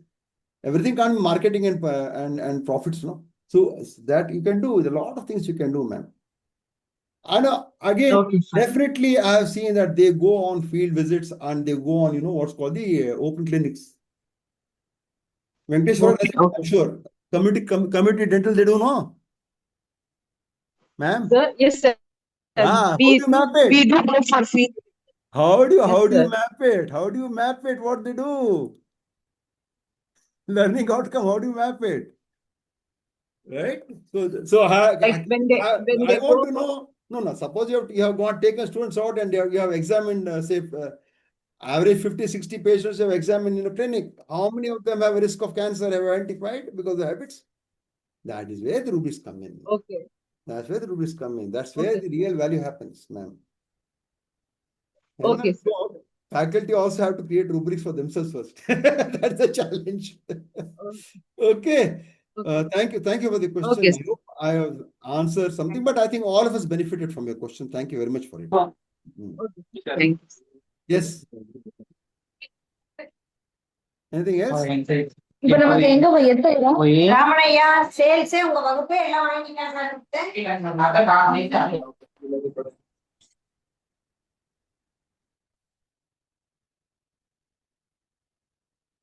Sorry, I have to mute people sometimes. Don't worry. Okay, so this is one for BSc, MSc. I'm not going to deal with that in length because availability. There are some examples. You see the LOCF at the bottom. You see there's something called LOCF. LOCF is called Learning Outcome Based Curriculum Framework. That is a mandate today. That's a mandate today. You have to have Learning Outcome Based Curriculum Framework. Most of the frameworks you'll have POCs, everything mapped out. That's a different this thing, but this is the framework has to be created for us. And the framework has to be new because of the outcomes are now different in terms of NHUPF. This is for BSc, MSc level, and one for MBA, and again rubric I have created, investigation rubric I have created. Okay, how to map 4, 5, 6 because I'm focusing on 4, 5, 6. 1, 2, 3 and all you can do understanding all apply supply you take from Bloom's. I don't care, but this is higher order learning. I wanted to have rubrics. I wanted to have specific outcomes. I wanted to also have NHEQ 4 mandates as per your requirements for your particular program. And that's important because that's where the robustness of design of your curriculum and of your course plan comes through. And that's also now moving along. I think both NBA and NAAC, whichever form they exist, will be looking at evidence very strongly, right? This is one example I given for this particular program. I mean, this again AI generated. You can generate it and you can use it, no problem. But then you have to read and understand it to make sure that it is simple, understandable, and that at your level, when you design your course plan and when you put the assessment, you're trying something new. Please try something new and fail very quickly. If you don't do that, you'll be in a rut. Please try something new and fail quickly. Try and do a pilot and fail. I have no problem because failure teaches you much more than success. So therefore, this is one example of PSC. That's similar for MBA. Now, market entry strategy. This is something governance. I give an examples to you. And this is not, this is not basically. I'm not suggesting for each subject or each topic for any of the programs, whether it's UG, PG, MG, whatever. I'm saying that certain subjects will lead easier to certain things, some will not. So, you cannot create a course plan for a year in a silo. All people, all HODs, all faculty teaching that particular year must get together and map all their outcomes and make sure that they're covering everything between themselves. Because one part is a course outcome, other part is the entire program outcome, which is critical. So therefore, a course outcome cannot work in isolation of program outcome. In many institutions I've seen, oh, no, they are teaching that, they're doing, no, it has to work together. So if there's a chemistry subject or a mechanical subject and electrical subject, all those things all have to sit together and then design a LOCF, which is the learning outcome based curriculum framework, because it's not a subject curriculum. Curriculum is for the program. So please understand that there's much more integrative approaches. And actually, if you work like that, you'd find your measures become easier because you can allocate the measures amongst yourselves very effectively. So one tool can give 2 measures, or one assessment can give 2 measures, 3 measures across the board. So that is where you require training. And unfortunately, institutions don't want to invest in training or development. What can we do? And LMS is another very important tool, and many institutions don't seem to understand what LMS does. Training is not given in that. Some limitations I observe, but we can only hope. Now, so this is how this works. Now, if you're coming along now to the 6 principles of how young adults learn, and this is very, very important. Now, principles. Young adults are not older children. So assessment taxonomy should respect their choices. Okay. They will learn. Sir, why should I know this? First question, why should I learn this subject? Have you got explanation? I don't. Many cases I don't, because the curriculum is badly designed. But if you talk to me about my subjects, I can give you 10 reasons why you need to learn. So if they don't see any value in what they're learning, then your course plan has failed.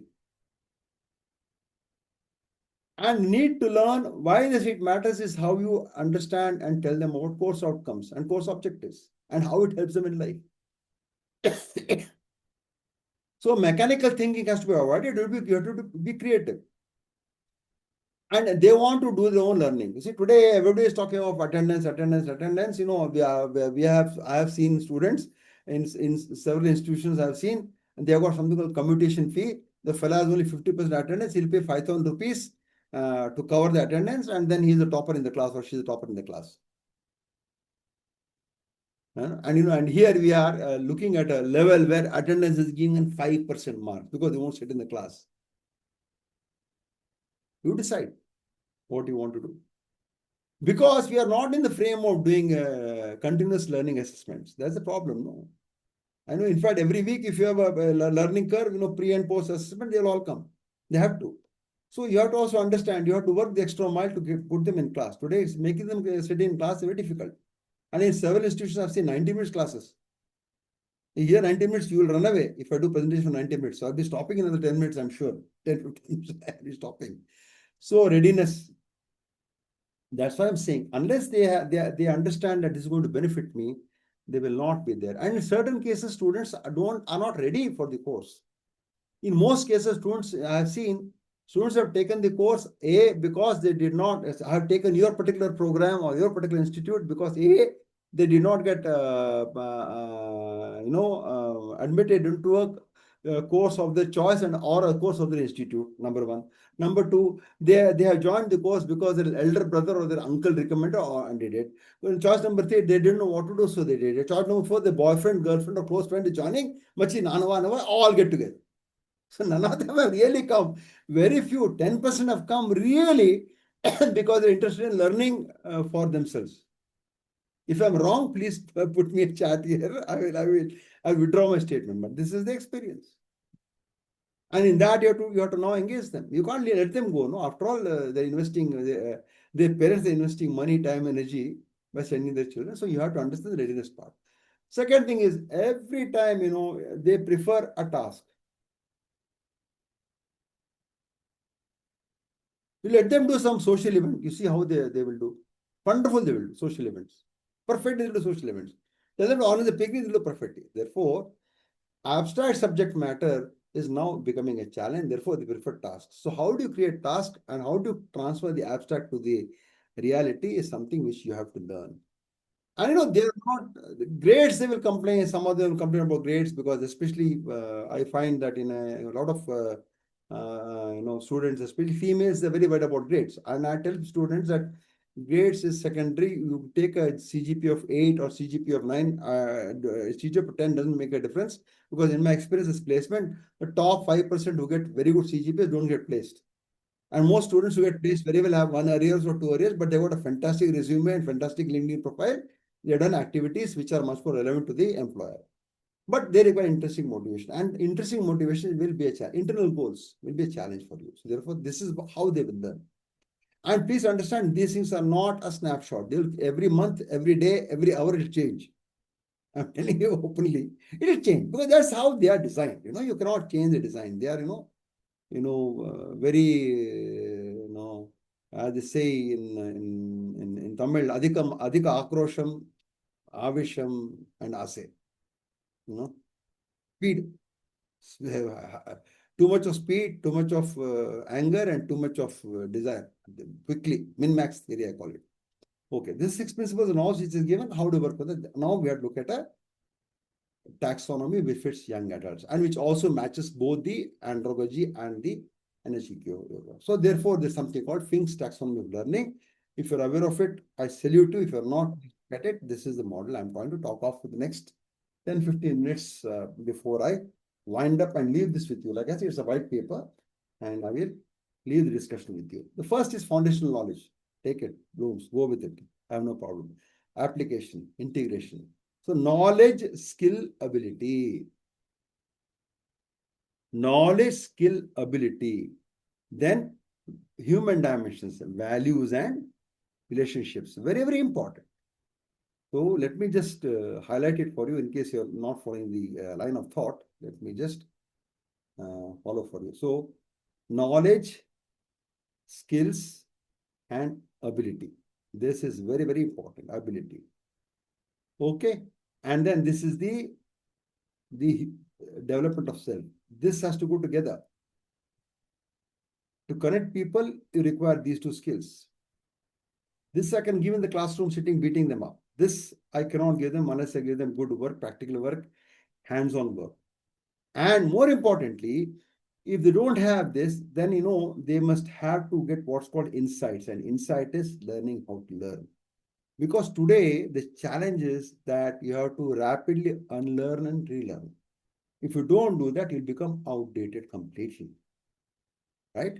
So the chance is that today an engineer with one skill sets in 5 years may become unemployable. Therefore, this becomes critical. And this only comes if this is happening. So integration becomes critical. Integration and self. Yeah. So learning about oneself will tell you that I have to learn for life because I have to integrate this and my life and how my life is going. It's a beautiful model. Okay. So this is the model which I'm talking about. And this is called Fink's model. And I will try to now go through some dimensions of Fink's model with you. All right. And there are enough evidence available online and website that Finks is mapped to Bloom's also. So a transition from Bloom to Finks is not a challenge. Finks also has equal number of verbs. Finks has also got equal number of tools and assessments which are available online. You can definitely look at it. But I personally feel that this is much more holistic, much more better way of learning than Bloom's per se for what we are trying to achieve in terms of young adults. Okay. So now, again, I've stuck to 4, 5, 6 only because that's where the situation is. So now, if you look at application plus integration, can you see it? Application, integration, dimension, caring, learning. 6 dimensions of the combination of things taxonomy. So application integration will create a criteria 4 competencies: problem-centered and authentic task capstone rubrics. Caring plus human dimension, values, experience plus relevance. How do you create? You give them experiences, give them relevance of learning. Then you have what? Journals, ethics cases, and situational judgment test. All this will come to you. Learning how to learn is autonomy. By giving them MOOC, by giving them courses, by giving them self-learning within the program itself, within their course plan itself, so that they get motivated to learn. And have a system of awards and rewards. And encourage them to create e-portfolios, encourage them to create LinkedIn so that they have a position to show what they're doing, and learning contracts, because learning contracts will ensure that you and they both have an ethical platform to work on and a value platform to work on. The learning contract becomes very, very important. Like I said, your course plan is a learning contract. It's a one-way contract. Unless you discuss it and close with them, it won't be a two-way contract. So course plan is a one-way contract from my point of view. So you have to also share it and deal with it and discuss with it before you really execute the entire course plan, because ultimately course plan performance depends on the student, not on you. As simple as that, because they will assist you at the end of it, how you deliver the course. And foundational 1, 2 base, you can do what you want. Base, I'm not worried about it. I'm worried about 4, 5, 6 in this hierarchy system. All right. So this is the total model of things significant learning. Foundation knowledge, application, integration, learning how to learn, caring, and human dimension. If you notice 1 and 4, if you notice the right side, which is, let me again highlight it to you so that there is some perspective which I can give you. Where am I? Okay, right. So this part is basically what you are really delivering in the classroom or what you're delivering in terms of the processes. Okay. This part is standard formula 1, 2, 3, which you're going to give them. Rooms understand and describe, and all those verbs coming here. Okay. But this something which you cannot give in a classroom. Therefore, you have to create a structure which is outside your syllabus or as a part of the A, B, C, D, E, F formula, which I like to send. Activity-based, blended learning, collaborative learning, directed learning, experiential learning. F is focused learning. And focused learning basically talks of learning how to learn, own what to learn, and using of MOOCs and using of online resources to empower yourself. This is the facet which we're talking about here. And this is the things level of learning, and each learning has got its own set of rubrics can be created.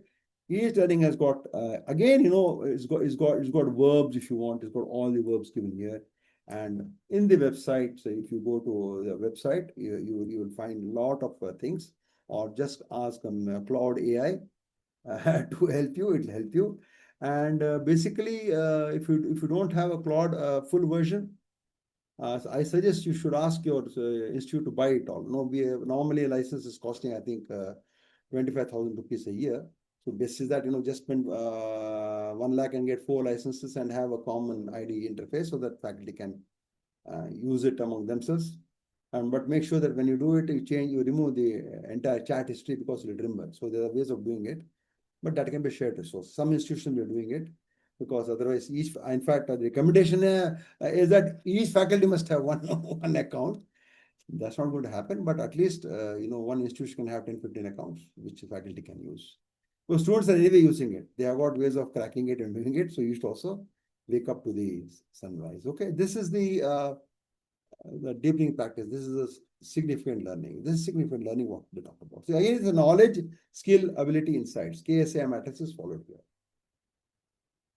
Right?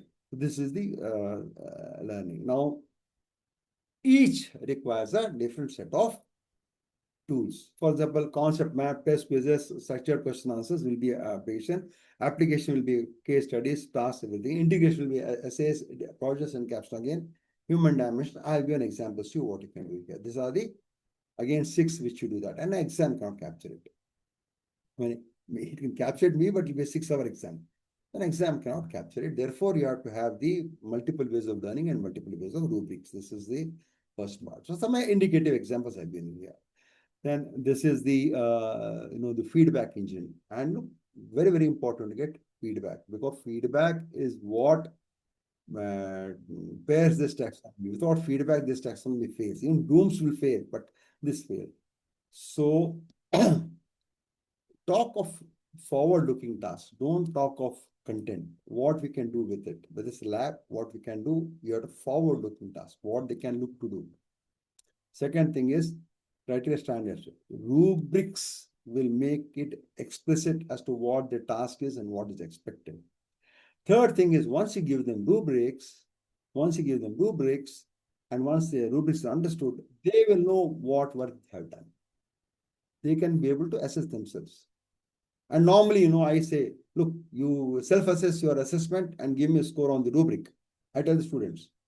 And then I will do benchmarking. And I say, if you got it right, within plus minus 5%, I'll give 5% marks extra. So they will all be very conservative, because they will do that. And so peer measures this. And there's something called fidelity feedback, which is very, very important. Fidelity feedback is critical for this generation and the coming generation.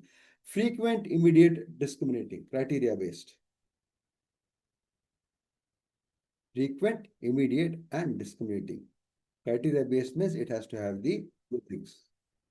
And delivered with empathy and high expectations. You cannot say you're a fool. You can improve. This is it. So empathy expectation has to be there, because today this generation is a very pampered generation. They can't handle failures. They cannot. I mean, they are not trained to handle failures, which is a sad reflection of parenting, but that's how it is. Therefore, empathy becomes critical. See, I mean, they say, be friendly, but don't become friends. So empathy in the right place. Yeah. Because a lot of them will have baggages, a lot of them will have emotional baggage, a lot of them will have difficulty, a lot of them have very, very complex backgrounds. So you cannot sit in judgment about the performance unless you are reflective and unless you have a balanced perspective. You are emotionally mature. A faculty must have emotional intelligence, very, very important. So that's the reason why this is what it makes this work. Without this feedback, your no taxonomy works, especially things.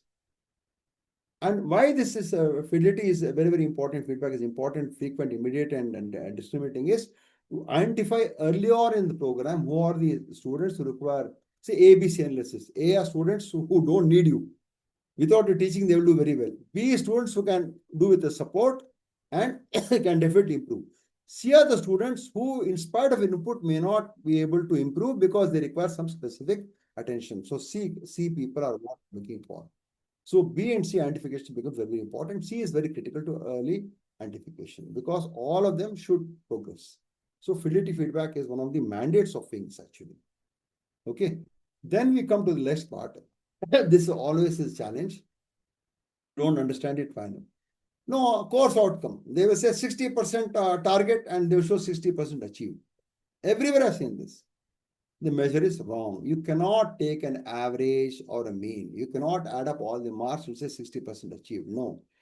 I believe in a two-tail method. Upper tail, lower tail.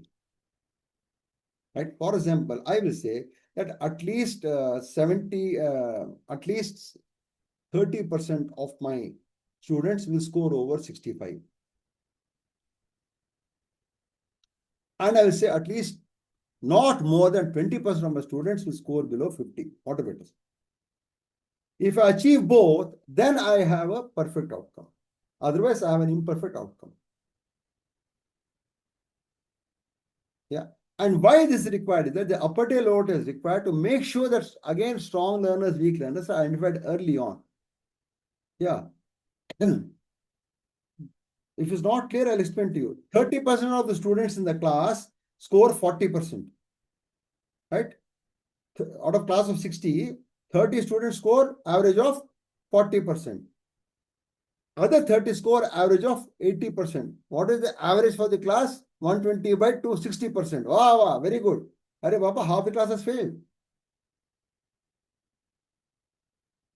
So when you're measuring this practice, we're not looking at discriminating criteria based. This two-tail is the effective measure for your outcomes. This percentage nonsense does not work. It is statistically unsound. Please understand. And yet all of us are using it. Especially engineering institutions are perfect in this. Very bad.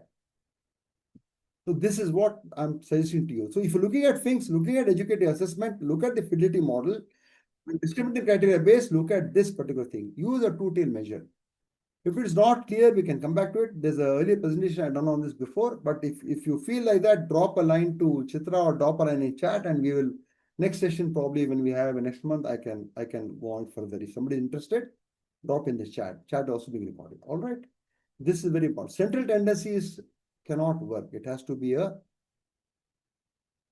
nice curve, bell curve as you call it, where the upper 13%, bottom 30%, you have to understand that. Normal distribution. Okay. I hope this is clear. All right.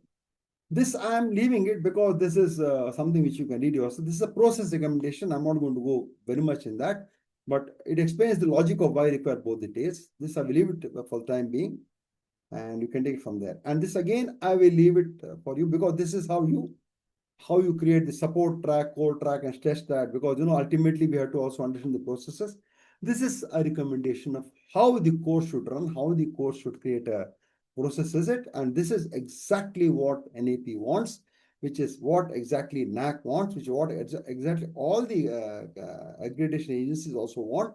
That are you empowering learners of different capacities in institutions with good emphasis on each individual learning, because learning is individual.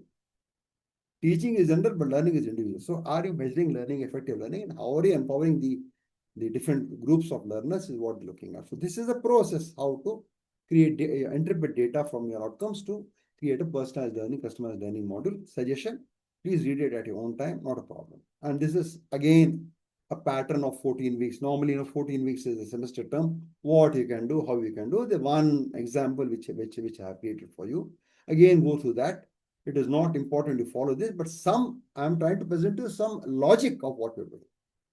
So if you don't have the rationale for what you're doing, then you are in difficulty. So your post must have the rationale. So I am giving a rationale. And that's why I'm saying It is a teaching, it's a contract, learning contract we require. Course plan is only one side of contract. These things will add value and give you a better contract to deal with.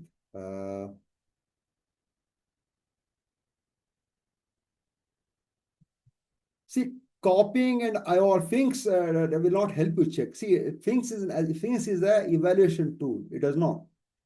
AI and all not tell you. See, it's like Bloom's taxonomy. It is just a different scale.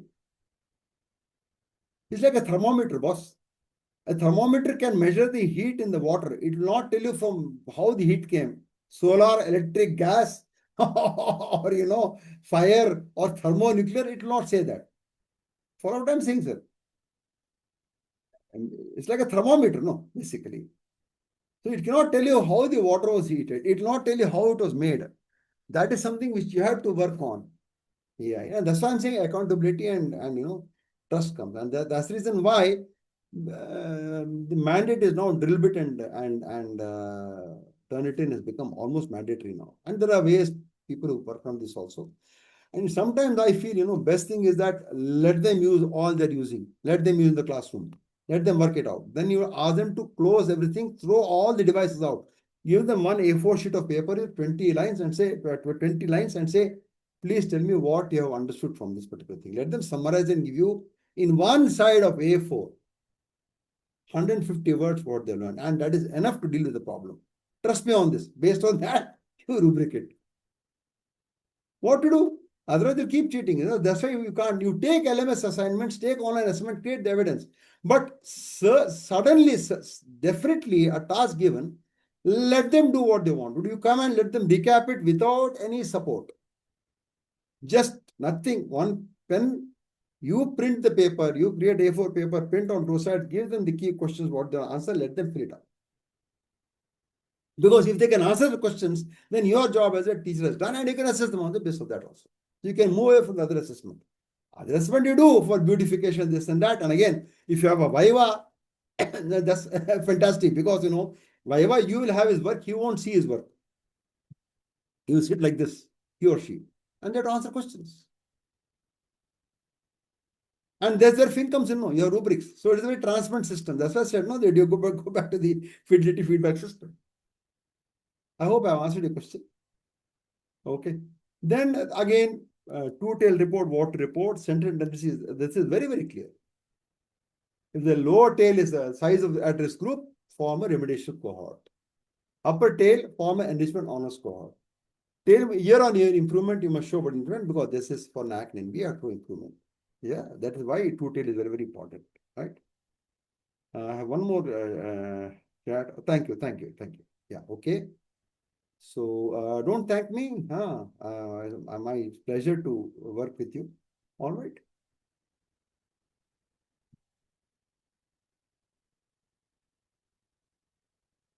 And this is the how to create a template to run the particular diagnostics. How to do. What is the process? Again, is how to create the first line baseline. I told you early identification is very, very important. So this is a suggestion that what you can do. Yeah. Okay. Then we move along to the entire loop. So this is a continuous learning cycle. This is a virtuous cycle. 1 to 3. One is identify the baseline, differentiate the tracks, teach and assess with assessment, measure both tails, and de-identify and adjust. And again, PDC. And this is a continuous improvement. And please understand, outcome-based education is not a one-stop assessment. It is basically a continual improvement process, as you call it in ISO. It's a continual improvement process. So you have to show process year and year on. Does it mean that you will not fail? Yes, you will fail. Does it mean that you should not fail? Yes, you should fail. But what to learn from it? It's okay to fail, but not okay to learn from it. Yeah. So therefore, any academic system expects you to fail or accepts you to have gaps, but how you address it and what you learn is very, very important. So this is the framework of our presentation today. And obviously IQAC is very, very important. IQAC also gives suggestions as to what IQAC can do in terms of creating a more robust practices in terms of implementation of the entire process of outcome-based education. And this is it. So this is the key takeaway which I'm trying to give you. Bloom's is a foundation, not a ceiling. Use it for alternative, but understand what it called evidence. NHEQ 4 to 6 demand new evidence, competencies, values, and everything else, which you have to now add on to your program or to your subjects or to your courses, depends on what you do. And you're teaching and assessing for adults. So andragogy makes problem-centered self-assessment the default. So that you have to learn. They are no longer school children. In fact, andragogy is much higher in CBSE if you look at it in many cases today. And one cohort, one system has to be there. So you can have paying plus solo plus Bloom, all you can create, but you have to map it to NHEPF and you have to build to scale. And who owns it? IQSE owns it, because IQSE is ultimately the touchstone of the business. Okay. Now with that, I will bring to a close. Just let me share something with you, and then I'm open for question answers, or what you would like to do. So the next session, like I told you, is on the 25th of July, exactly probably a month plus couple of days from today. And it is what I call the effective coursework management. I call it the Bible, the educator's Bible. We'll go through that in detail, and this is important. And again, if you have any issues about a two-tail method, drop a line. I'll cover it here because it is a part of the process here. Okay, so I can do that for you. All right. So this is in short, and of course, you're welcome to sign up for the webinar. This will be available in the PowerPoint, and I'm sure my colleague Chitra will also float it here. With that, thank you very much from my side, and I will now take any questions. I'm keeping the slide open in case you want any slide to be referred to. Okay. So thank you very much for attending, and any questions, any comments, any observations, please feel free to share with me. Thank you, thank you, thank you, thank you, thank you, Dr. Jayachitra. Yeah. Thank you, Dr. Kare. Yeah. All right. So I'm here available. Tell me what you would like to do, and I shall be.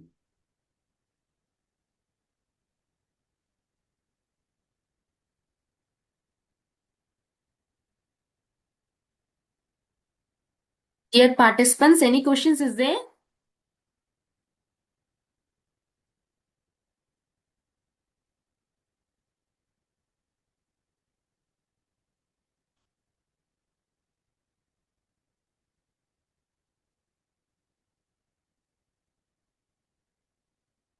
Okay, thank you, Mercy, and thank you, Rajesh, for your kind words. And again, Arul Muli, thank you very much. Arul Muli, yeah, I got it right. Good. So, thank you again. So, so Chitra is very active. She sent you all the links to register for the next session. So, Shamla Devi, thank you very much for your kind words. So, Chitra ma'am. Sir? All of Bhavana ji, thank you. They're all thanking us, and so no questions there. So what should you do next? You decide. You're the boss who runs the show. Okay, sir. Thank you, sir, for an excellent presentation. Dear participants, thank you for your support and active participation. Now we are sharing the screen with flyer of upcoming complimentary webinar in the month of July 2026. And the topic is Effective Course File Management, the benchmark for academic excellence. Participants can register the slot with the link in chat box. And for the present session, we have shared the feedback form for e-certificate in the chat box. Thank you, sir. Thank you for your excellent presentation. Thank you. Goodbye. Goodbye, sir.